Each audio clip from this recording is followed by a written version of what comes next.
So you might have already worked the room, but if you'd like to say a few words. Of course. Do you mind? Sorry, mate. I'll just come down here. Firstly, I'd just like to say thank you to Vanessa and all her team for their enthusiasm, dedication, hard work, and embracing my practice. So thank you to everyone. Also, Peter, thank you for hanging. Great job, of course. Experienced man, knows what he's doing. So I appreciate it very much. And also quickly, my wife Olivia. Thank you for your dedication, and I know that it's not always easy being married to an artist and all that comes with it, so it's a roller coaster. So thank you for your support, ongoing support, of course. Obviously I'm a printmaker, and I live in Christchurch. I've been practicing for about 20 years, full time. I specialise in woodcuts. So there's a whole myriad of printmaking techniques out there, of which I touch on only a few of them here. Predominantly dry point, and I can explain, I don't know how detailed you want me to go, and I've talked to many people about it, and I'm very happy to explain to anyone when they come up and see me to explain further. But very briefly, printmaking, if you don't know, and I apologise if you do know about printmaking or have knowledge, but I'm going to assume and go back to the very basic parts of printmaking. I produce a plate, so I draw, etch or carve a plate, a matrix, which I have here with me.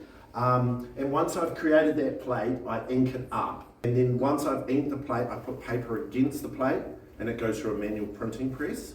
Like the old washing machine ringers, if you imagine two rollers, very strong machine that puts pressure on the plate and the paper, so they go through together and the image transfers on paper. This is a woodcut, and many of you may have experienced or done woodcuts when you were at school. What you were doing at school, I'm still doing it now, as an adult. I brought along woodcutting tools. So imagine me carving out all of these areas here, and with a large inked roller, I roll ink over each of the plates. So ink adheres to the high areas, leaving the cut areas free of ink. Plate goes against the paper through the printing press, and you get this image here. So you'll notice that this is also a reverse. So you can see, imagine that, obviously like that. So my work has got more, it's got larger, more ambitious over the years as I've learned the techniques. This work has been to the press multiple times, so I obviously repeat a similar process and build up colours and obviously add to the complexity of each of the works that way. The other technique that I use is called dry point. Now this is obviously the plate for the work over the Island of Dreams in the window, but sharpened metal punch, so something you can buy at a hardware store. And I've scratched this image into perspex, like so. So when I'm scratching like that, I create an indentation in the plate, and it's that indentation that holds the ink. So after I've done this design, I ink the plate up, I push ink into all of the lines and onto the plate, white back where I don't want it, plate again like we did with the woodcut, paper against the plate, and it goes through the manual printing press. And I repeat that process until I get what's called the addition. So that's printmaking. Printmaking appealed to me from the very first time I was introduced to it. It appeals to the way I think and the way I operate and so on. So it's got a technical element to it that I embrace and love and so on. So Ben, do you want me to ask you some questions, because I'm sure there's lots of people who want to know. Okay. How do you choose between doing a woodcut and a dry point? Well, that's a very good question, Olivia. Thank you. Olivia knows it as well as I do. What makes it? Well, woodcut lends to bigger scale.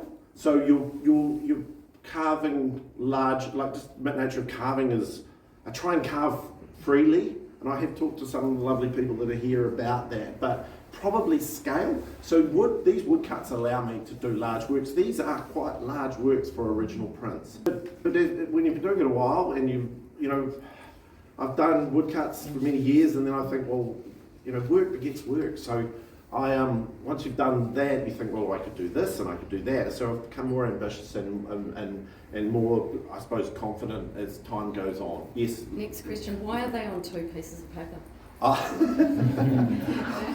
So a printing press I have is actually quite large, but it's 910 wide. So paper size it's the size of the press that's the restriction. So this is the first time I've ever put two pieces of paper together like that. So Shark is obviously quite, how do we describe Shark? Why has he got feathers? Why has he got feathers? Another good what would we do without him? So all of these works have been made with a reason for their making, and they all have a story behind them and so on. So that's really important. That's the motivator for me making this work. This particular work, I was thinking about the disparity between conservation efforts on land versus on sea. So the concept of marine conservation is actually something that's only it's been underrepresented, marine conservation, up until only recently, and perhaps still is. So let's imagine the time and effort, money, and the prominence of the conservation of kakapo versus that of sharks and other marine species and so on. So the health of the ocean is huge. So I thought, in my mind, being the way that I am, how can I tell that story? How can I turn that into a picture that works? So feathers, shark, put the two together, mash them, and it's fun. All these works have a serious message, but I try and make them as beautiful as I can. I like the message with Ireland. Oh, thank you. It's very clever. Yeah, well, I suppose I want pictures that tell stories, but I read a lot, and I'm not a marine biologist, and I'm not an entomologist or a scientist. I'm an artist, but I try and take all those interesting things that I read about and the things that have occurred in New Zealand's natural history and turn them into pictures that speak a little bit about where we are at and where we've been, where we're going in the future. So, I mean, I can explain, all of these works have a story behind them, but I feel that if I go through them... Well, can you talk about the work behind you, because that's actually a different technique again. Oh, yes. The huias and the dry point, that we were same technique. This is what's called it's a deboss, actually, but I wish I'd brought the plate, I didn't bring it, but I've carved a plate, and with the addition of a thick felt, when the paper goes through the press against the plate that I've carved, the felt pushes the paper into the indentations of the plate, and you get what's called a deboss. So it's actually a really simple technique if you carve the plate and so on. With this work, I had the opportunity to communicate a really strong message, which is, I suppose, deforestation being the main driver for the huia, rather than some of the more publicised ways in which the huia became extinct. Morbid subject, I understand that. I don't want this work to dwell on that. I want this work to be beautiful and engaging, but also serious as well. So this large expanse, without any ink, I was able to tell a strong story about the deforestation, the coastal bush that disappeared with colonisation, colonialism. Yeah, yes. How long does it take you to make it? These are the questions that we get asked. Yes, it is, yeah. Look, the work that you're looking at predominantly is what I produced over a year and a half.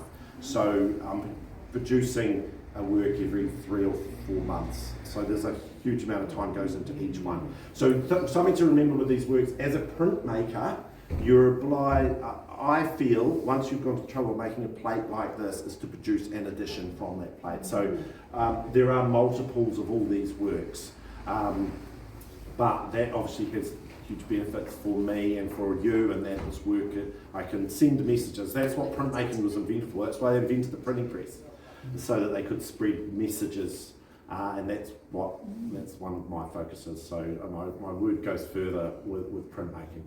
The thing to remember is, I don't want to produce a huge amount of these works. So what would be edition rate? In recent times, 10 to 16 maximum, and that's enough. Well, there are restrictions with dry point. Perspex is very soft. So when I scratch, I produce not just an indentation in the plate, but something called a burr, and the burr is a little bit of plastic that flicks up, and that holds ink as well, that burr, as well as the indentation. So as this plate goes through the press multiple times, that burr gets squished down, and what that means is that that line that I've scratched doesn't hold as much ink each time. So, and then if you carry on printing a dry point print like this, you'll end up with a print that doesn't meet the standard I need to have the beauty that's in this plate. So I've got to keep an eye on that. But one thing I will say is, no one wants hundreds of anything. I don't. No. Nobody here does. So I sort of ride that line between there are multiples, there needs to be. But I mean, not all printmakers produce multiples or an addition either. But that's the way it works for me. I keep the number down and then I can move on. Everybody else can move on. And it's all about making work that we're excited about, not producing hundreds of anything. That's not the business that I'm in. I probably explained it terribly and I apologise, but You explained it very, very way well. too Thank kind. you so much. No. And I think for Julia, you and Liv have that worked out very well. And I just might need to borrow her for other openings. So Yes. do Very a good idea. Q&A with all my other articles. But thank you so much. No, my It's pleasure, Vanessa. Thank really you. interesting, and I Yeah. know that you have already been speaking to a lot of people, but there will probably still be more questions. Please come up and see me. And thank you everyone for coming along. That's much appreciated and I hope you enjoyed it. Yeah.